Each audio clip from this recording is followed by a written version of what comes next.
Well, ladies and gentlemen, it gives me great pleasure to introduce a young lady right now who is kicking ass on the independent wrestling scene right now, and she's going to be a future superstar in this business in the professional wrestling industry. I give you the one and only Big Daddy Adrianna. Thank you for joining the D-Lew Podcast. How are you? I'm well. How are you? Thank you for having me.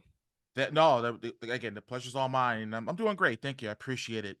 So, like I said, we've been following each other on social media for a little bit, and you've been doing a lot, out there in the indies. We have our careers haven't crossed paths regarding, the independent circuit, and I'm sure it will be in the future. But I have been paying attention to a lot of the young talent that's out there, and you're one of them. So, but before we get into wrestling, just want to start about let's talk about young AJ for a second. Talk about growing up, school, sports, and that type of thing. So as a child, I was in and out of foster care. I was adopted at the age of 10.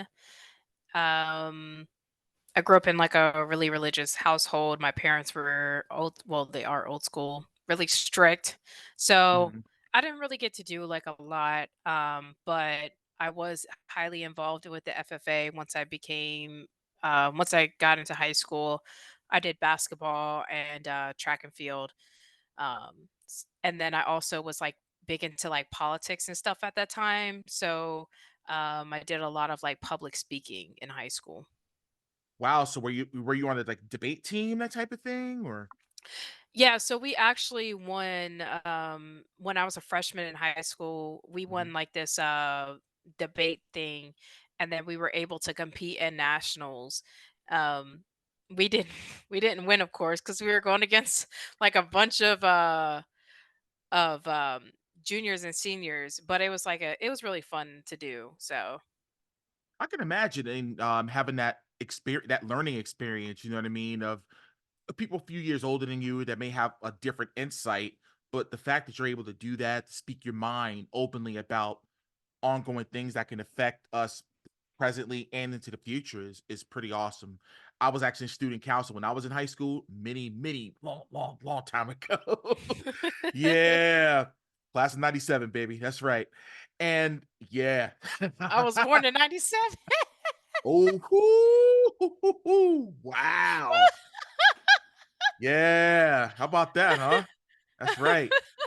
But no, but I was vice president of student council. It's a true story. And I really loved being involved in student government and making a change and help facilitate change and help them make a difference. So that's really cool that you got involved in that. Now, you talk about getting hooked on wrestling when a friend brought you to an independent show. So I know you were in a strict household. So how old were you when you went to this indie show for the first time and got hooked to pro wrestling? I was 18. Hmm. I had just got out of my parents' house, like literally the night I turned 18, 12 o'clock, I was out of that house. Oh, Yeah. So a local wrestler gave us free ticket. Well, a promoter gave us free tickets. I didn't go to that one, but she was like, she's been going to shows ever since she was young. So she okay. was like, "You need to go to the show with me," and I'm like, I don't really want to go. It looks cheesy." But Right. then I went with her because I had nothing else to do, and I fell in love with it. Wow. So which promotion was that? PPW, I forget what it stands for, but I don't think they really run like that anymore. Okay, got it, got it. So were any wrestlers on that card that are out there now? Um, there was like James Ellsworth. At the time, he was pretty Pretty Jimmy Jimmy Dream Dream. something. Yeah, Pretty Jimmy Yeah, Dream. Yeah. Hmm. yeah, and that was like a year before he made like his big break. But yeah, that was the only one on the card that really made like a big break. Got it, got it. So what was it about professional wrestling going to this indie show? You have never gone to a show ever. What was it that grabbed you and for you to get hooked to the business like you did? I think it was the way that they interacted with the crowd, Hmm. the way that um they were kind of telling a story and Hmm. how engaged people were, and I wanted to be a part of that. There is nothing, and and I a lot of times when people ask me because I've been watching professional wrestling to be honest with you for over 42 years.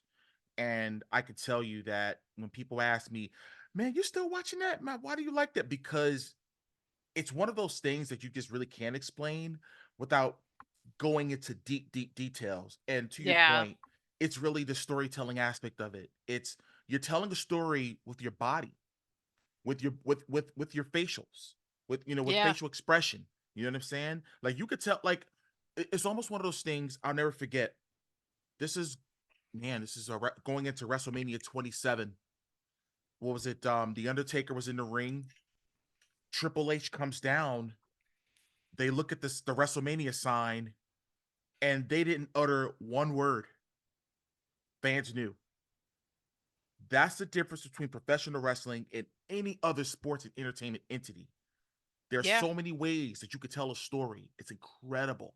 So to your point about just seeing the camaraderie with as far as the wrestlers and of course with the fans and the interaction, that's man, it's indescribable. So I totally understand exactly what you're saying. So you started training at the Workhorse Training Center. So what was it that you said, you know what? Not only do I want to, I'm a fan of this, but I want to get involved. I want to train to become a professional wrestler. What went into that decision that you made to shape the rest of your life? Um, I'm not sure. It was just I had that feeling of I was meant to be more than just a fan. I was more of someone that needed to be a part of this. Hmm. Whether I think at first I started as a manager, and Okay. then I worked my way up. So I was at like different schools. So I had first started out at 302. They're closed down.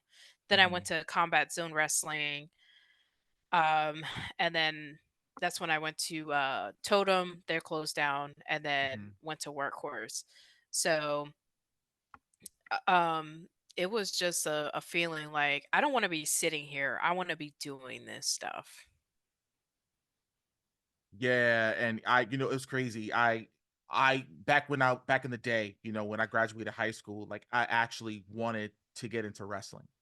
I have to find it. It's somewhere in one of my boxes. I emailed the WWF back in 1997 about how do I become a professional wrestler, and they actually responded back. A nice letter. It's the old block WWF logo, and it said you need at least 5 years experience, and once you do that, send us a tape or whatever.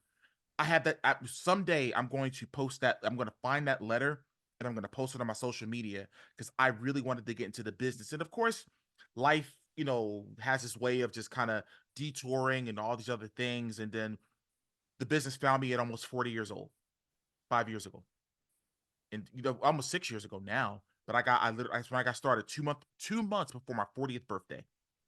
Hmm, Wrestling, the business, and I did this, and I'm ring announcing. It's cool. So sure. the fact that wanted to be more than just a fan says a lot and saying, you know what, I love this. And there's nothing wrong with that. Yeah. Incredible. So once the training started, what surprised you most about wrestling once you got in and started training? I think it was, whenever you see like this crazy move, right? Hmm. Um you think it's like super hard. Like at first you're like, what the hell, how am I supposed to do this? And we never realized how much the basics really meant something. Right. um like a lot of the moves are just basics. It's just with a little bit of dash and little sugar on top. um I think that's what surprised me the most. And another thing was I never really knew about anything about myself. When they're like, "Oh, so what's your gimmick?" Your gimmick is a part of you. And I was like, "Who are you?" And I'm like, "Who am I?" So I think that's what like really surprised me the most was like I thought I knew myself, but I Hmm. really didn't know myself.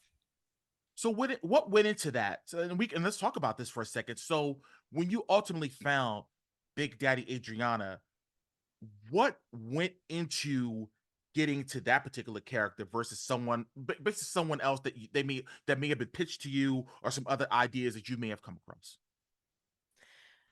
So what got into it was like I kind of at first I wanted to put in, oh, like my anime stuff.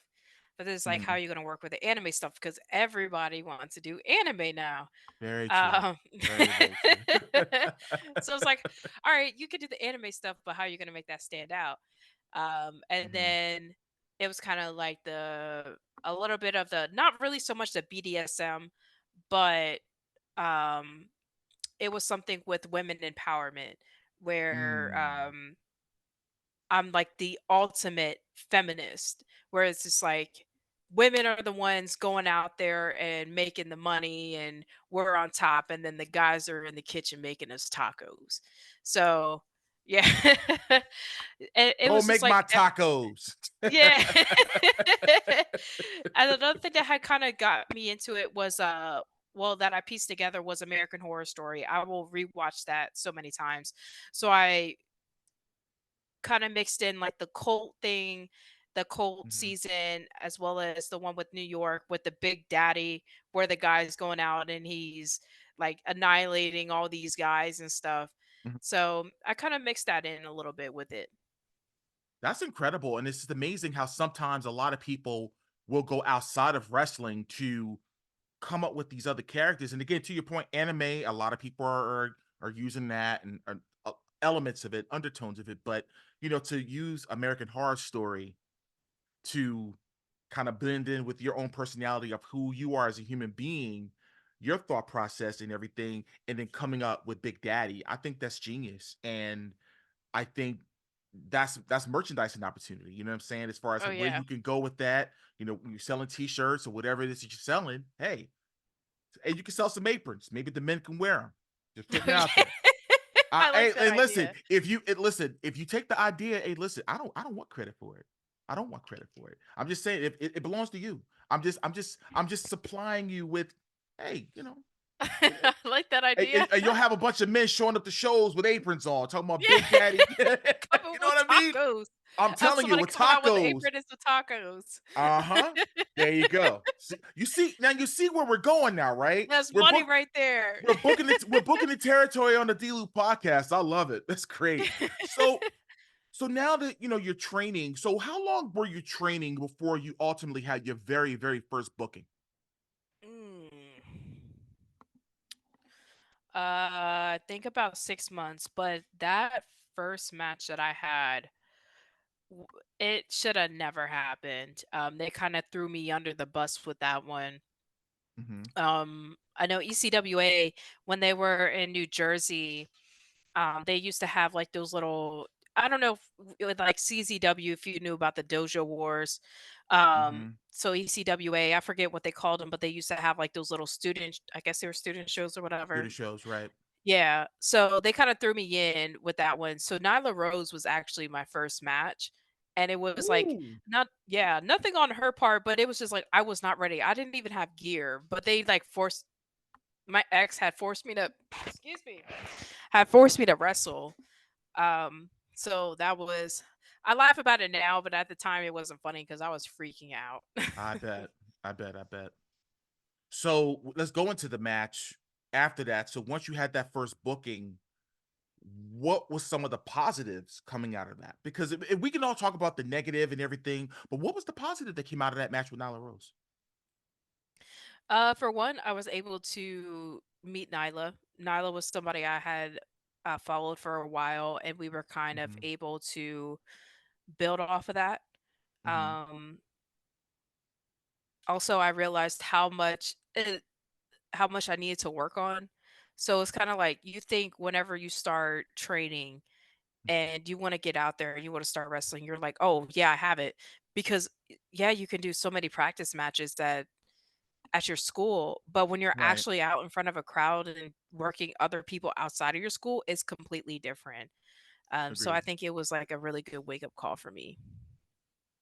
So having said all that, once you were able to have that under your belt, how did those other bookings start to come? Now that you were getting those again, more practice reps, more practice reps. Because I see now, obviously you've been in 1CW, Wrestlers Lab, I am IAW, Pay Your Dues. The list goes on and on of the numerous promotions that you've been a part of. How was your name getting put out there as you still being relatively new at that time? Um, I guess it was just the way that I set myself in the ring, like that presence. Mm-hmm. Evie Della Rosa from Test of Strength, Mm-hmm. she had told me, because I'm like kind of socially awkward a little bit, especially when I'm like in a new place. Mm-hmm. Um, I kind of shell up a little bit, and that's one of my biggest weaknesses. But Don't say weakness. Don't say weakness. Say opportunities. opportunity, Because there's that's my nothing. biggest awkward. Listen. There's nothing weak about Big Daddy, Yeah. right? I'm just Nothing saying. weak about me. And that's another. See, that's another T-shirt we could wear. No, there's nothing weak about Big Daddy, Just and it could be a picture of opportunities. you. Just opportunity. See, you see where we're at now. Watch this. You know what I mean? Yeah. Hey, But it was she was like, "You got a presence." And it's not like I'm some little skinny, nothing against skinny girls, but I'm not like the skinny girl, bro. Like I walk into a room, like I just have like that aura about me where it's like, yo, don't fuck with me. So right, she's like, you have that presence, use it. right. And I guess it's just like whenever people see me work, because Mhm. honestly, Wrestlers Lab was something like a promotion that I was looking forward to in the future. I didn't expect them to hit me up, and they were like, Okay. we want you on the show. So yeah, I guess it was just whenever they hear about it, the gimmick and the way that I work, I'm Mhm. guessing that's what made people want to put Daddy on their show. I mean, and it goes to show you, you never know who's watching, especially nowadays with social media, with YouTube and Instagram and Twitter slash X, whatever you want to call it. There are so many, and don't I mean, and then you have outlets like Fight TV, or you have IWTV, or you have there's so many streaming platforms that are out there that highlights independent professional wrestling, which wasn't around so many years ago. Because basically, what we did back in the day, we tape traded. You know what I Yeah. mean? Like when I used to watch a lot of New Japan stuff in the 90s, that was my boy Jamie. He used to tape we used to tape trade of all these other different the death matches that was happening back in the 90s and things like that. So we didn't have the things that's available today. So the fact that you were able to get hit up, still being new, and you're getting your feet, getting your you're getting your reps under your belt, so to speak. That's good, and that shows the Yeah. evolution of where the indies are right now. So obviously, when it comes to women in the industry, there's some challenges and things like that. So let's talk about some of the challenges you faced as a woman in this industry. For one, people kind of looking down on you. Mm-hmm. They think that they can take advantage of you, Mm-hmm. and how what people think is that with women we just a doormat. And Right. especially women that are newer to this business, they think that they can kind of like, oh yeah, you can pay your dues by driving 4 hours and not getting paid. Absolutely not. The old proverbial hot dog in the handshake, right? Yeah, Right. like sometimes not even that. um, Another thing is, I can't really say people sexualizing me, but kind of thinking that it's just a pretty face and no talent. Um, Mm. so yeah, that was another thing I had to deal with, but just sexualizing me, it doesn't matter because like my whole character is sexual anyways. So, um, but yeah, it was. Oh, and as another one, it's like getting respect from people, especially men. Um, I will go toe to toe with the man any day. And how people perceive women's wrestling is we just suck, like we're just eye candy, no talent. We suck. But getting that respect from a male, like from males, um, was like the biggest challenge that I've had. It's like, oh, so she's more than just her ass plastered on social media. She's actually something. Now, on the flip side of that, though, especially when you talk about the big companies, and even some of the independent companies out there, the evolution of women's wrestling, when women are far more highlighted now for their athletic prowess.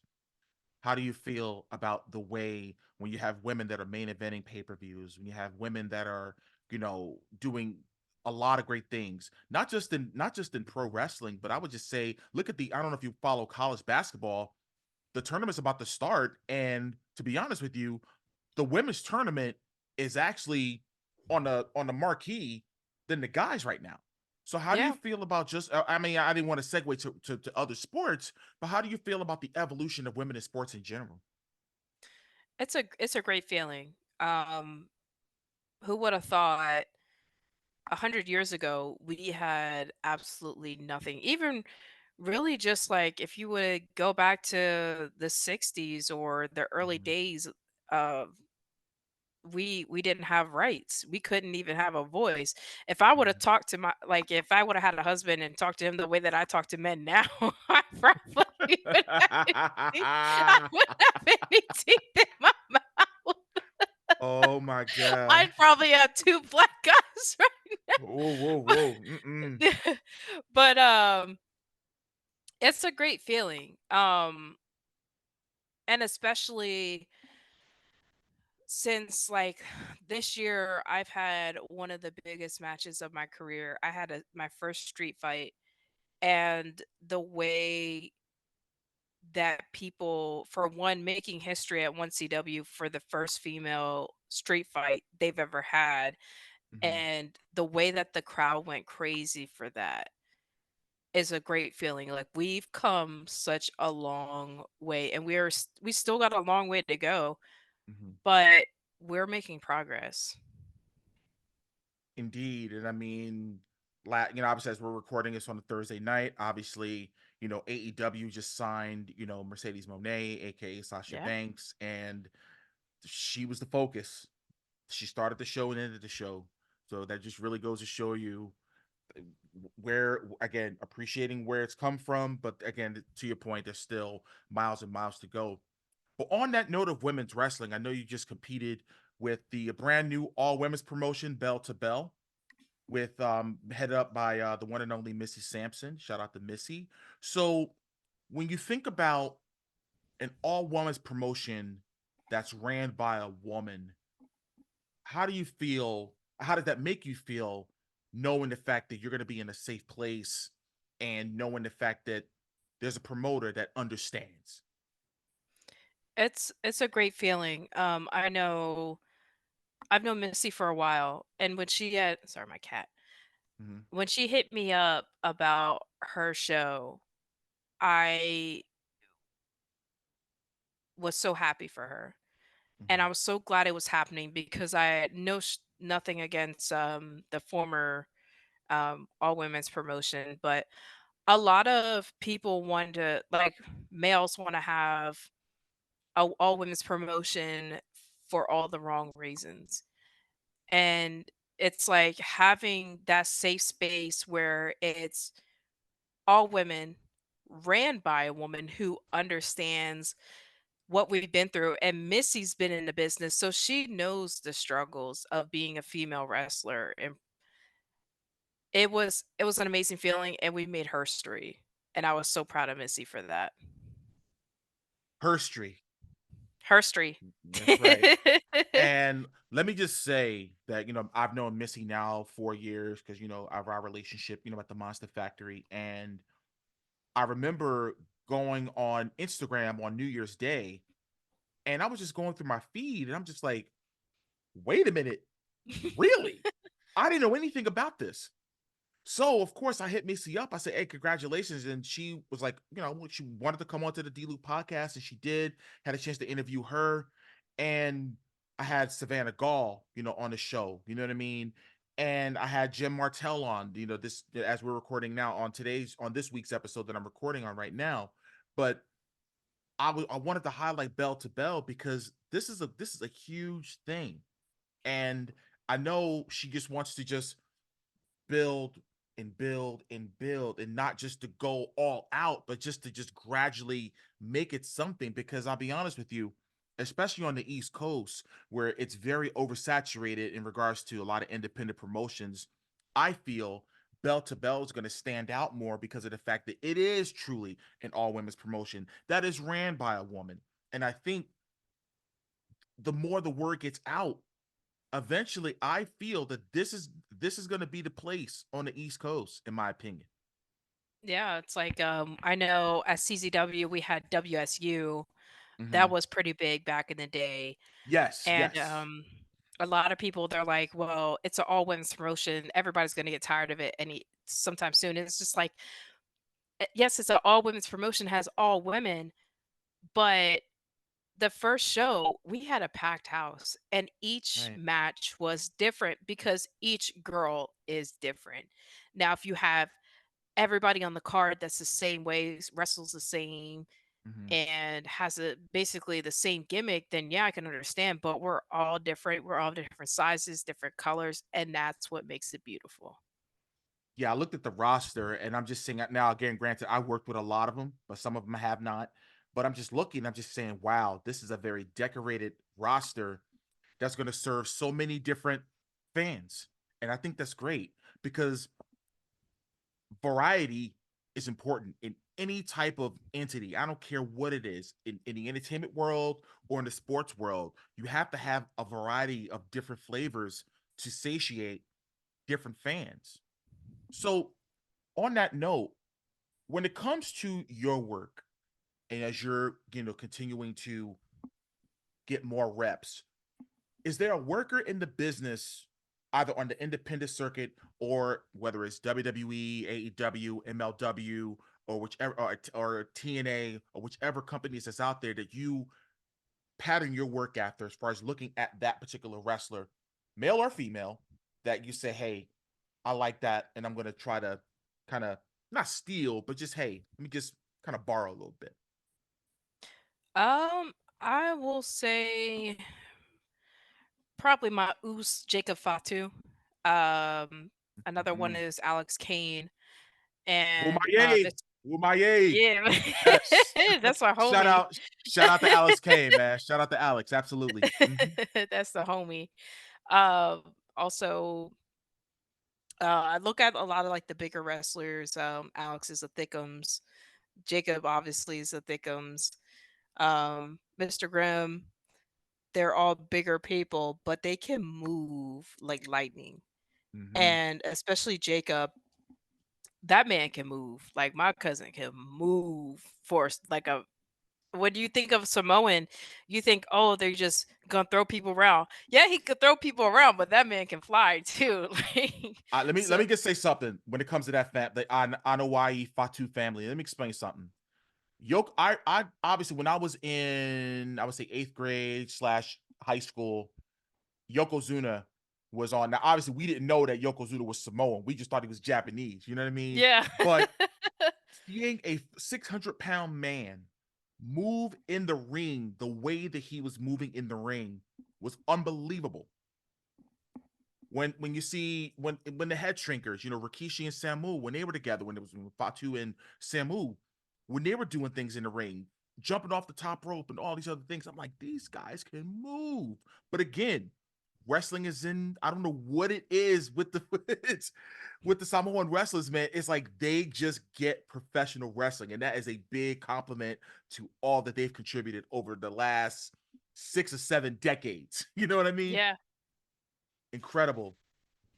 So far, and I know you have a miles ahead in regards to your career is concerned.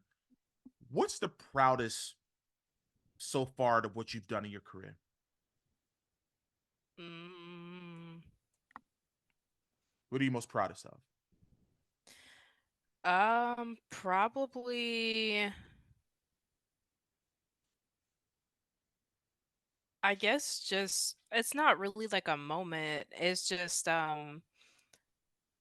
coming back and my career taking off in the first year that I came back. Hmm. Being able to piece myself together and blow up the way that I did.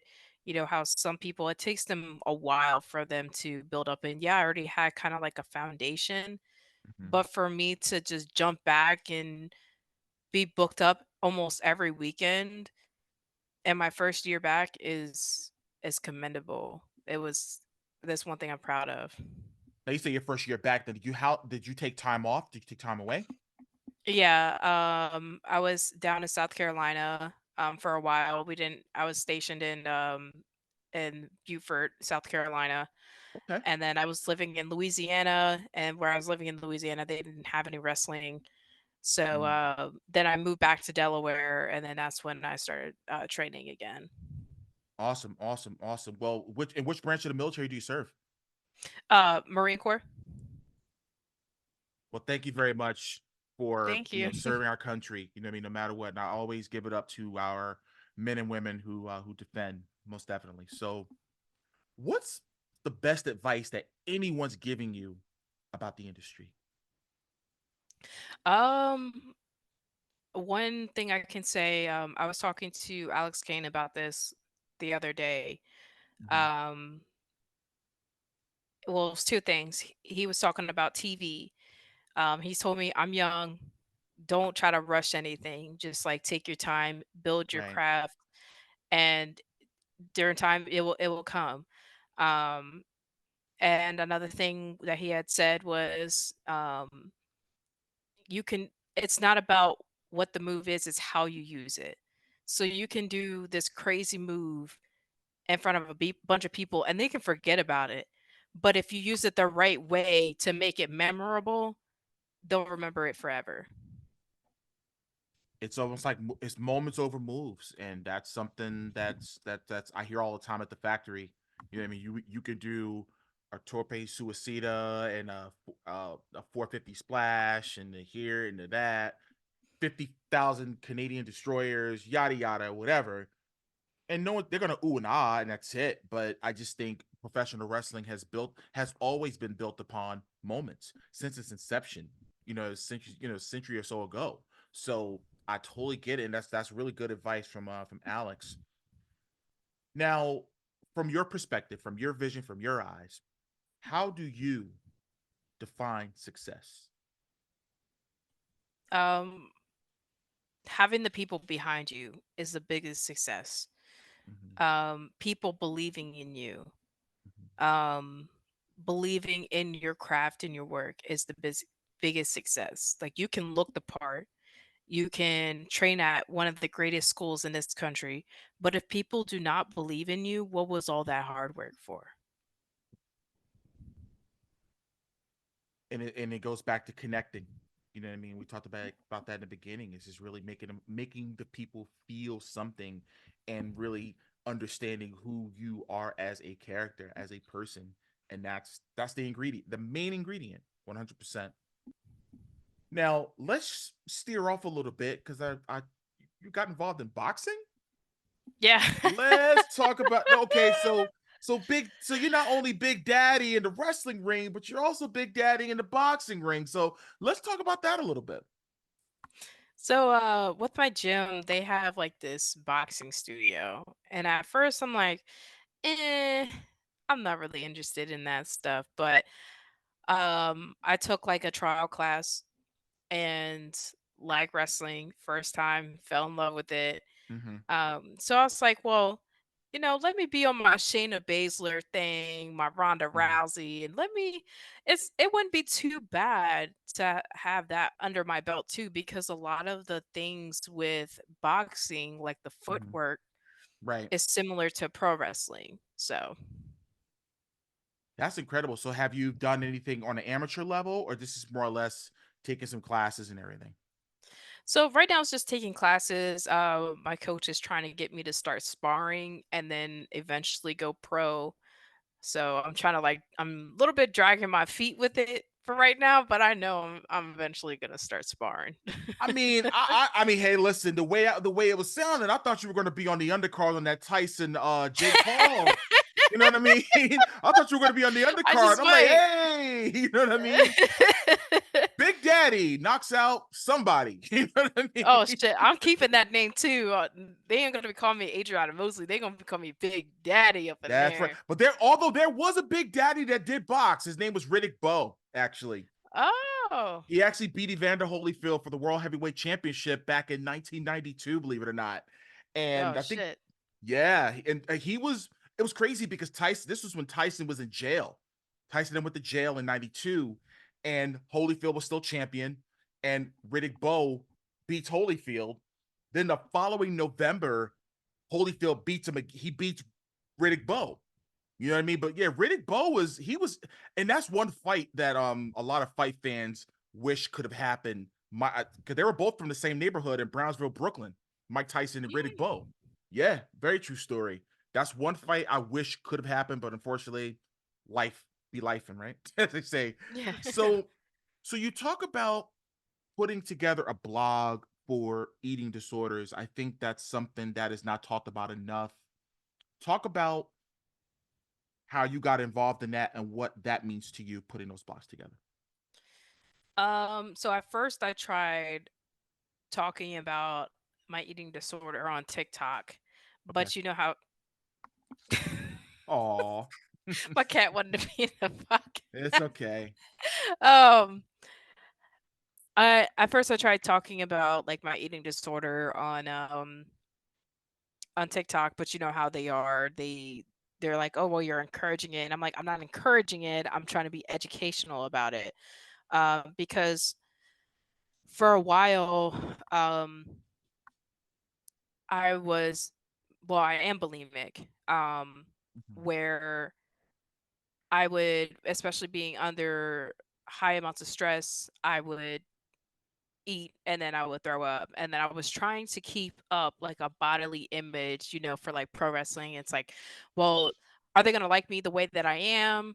Are they gonna wish I was skinny like these other females? Because I see them and I'm like, wow, they're really pretty. Like Jade Cargill, she's got the body of a goddess, and nothing against her, but it would like kind of trigger me a little bit.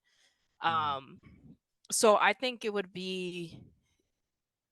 it would be like a great idea to start a blog for females or even males that are in the same position as me, where they have like that body dysmorphia, Mhm. um, and that they're not the only ones, and ways to overcome this condition. Wow. And is there where can people find this blog? So I'm still piecing everything together, but I'm gonna start dropping like little videos, probably like on Twitter. I know I kind of started on Twitter, but I kind of like fell off of it. Gotcha. But we'll give out your social media at the end, towards the end of the interview here. So what are some of your short term and long term goals? My short-term goal is to get to a different country by the end of the year. I know I was talking to a promotion out in the UK, and I'm gonna try to get out there again. I would love to go back to Germany over at WXW, and then possibly Japan. But I know if I go over to Japan, then I'm never coming back. Hey, um, listen, it's the real deal over there. yeah, like I'll be looking at videos and like, man, just like let me just leave here. But my long-term goal is to eventually get signed. I don't care what promotion it is, as long as I have like a good contract. I would definitely. That's one of my biggest goals. All right, all right. Well, WXW, I've known my boy LSG has gone over there several times. Um, my boy Fancy Ryan Clancy just did some events over there for WXW. So there's a lot of people. It's a really good promotion for a lot of people that are in the United States that are going abroad to hone their craft. Is there a funny road story that you could share? um, Probably when I went over. I was doing a show. I was doing ACW in Hagerstown, Maryland, and those are some weird ass motherfuckers over there. Like I swear, the more you go into the mountains, it was even in West Virginia because I had gone in there. I had gone to West Okay. Virginia, and I don't know what it is, but it's just like that whole area where it's like, yeah, it's something in the water. It's like some Children of the Corn shit. Like, Oh boy. yeah. I remember I was going for breakfast and there was like this dude in like this black cloak. um, just like standing in the alleyway, and I was like, "What?" Like, just like giving me like this look, like, Oh my god. and I'm like, what the hell?" And then home dude just disappears, and I'm like, "Where the hell did he go?" It's like he walked into a wall or something, but home dude was like on some Vampire Diary shit. But yeah, that's like probably my funniest story. I mean, did you see any smoke when he disappeared? I mean, No, he just like did some like fucking vampire shit and was like whoosh, and just gone. But he was like, yeah, I don't know. That shit was like so weird. Hagerstown is like the weirdest town. Like they have like a high drug usage percentage rate. So that's understandable, but oh my god. yowza, yowza. So one more thing, but just before I was winding down here. So any future bookings you have right now that you want to plug? So this weekend I have well tomorrow actually I have Pay Your Dues Pro Wrestling. I'll be going against Harleen Lopez, defending my title. And then on Saturday, I will be defending my title against Harleen Lopez again. um, so I get to fight her back to back. Um, and then for the next few weeks, like yeah, I'm pretty open. So then we have WrestleMania, so they have the WrestleMania all week. for one. Yeah, that's gonna be a busy, busy, busy week. So Yeah, very busy. I mean, I know I have Monster Factory is the Thursday, the Thursday before Mania. Then I'm gonna hit up Wale Mania actually, because I didn't go to Wale Mania last year when I was in Los Angeles, because I actually had press from WWE. Not this year, but last year I did.